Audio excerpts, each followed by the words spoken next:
Assalomu alaykum. Bugun Zaxmat Zaxarov tumani Bo'ston mahalla fuqarolarida bugungi Agrobankda o'tkazilib turishlar bo'lyapti.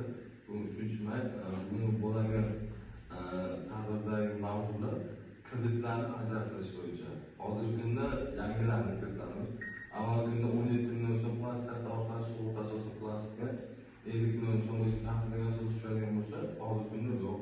17,5%dan 50 milliongacha oila kredit to'xtash platformasi orqali yuboriladi ariza.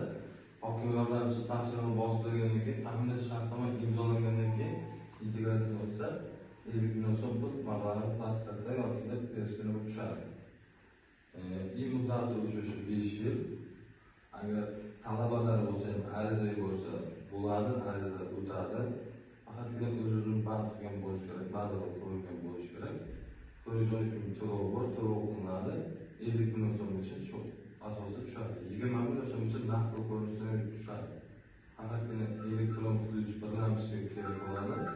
Bo'lishi bilan tushadi. Keyin o'z-o'zini band qilgan shaxslar esa 26%dan 5 yil muddatga 100 million so'mgacha beramiz. Ertaga kutilyapti. Yoxud yoshlar bo'lsa, qadrdon kredit bo'lsa, o'z-o'zini band qilgan 100 million so'm avtomat tushadi. Shu faktor asosida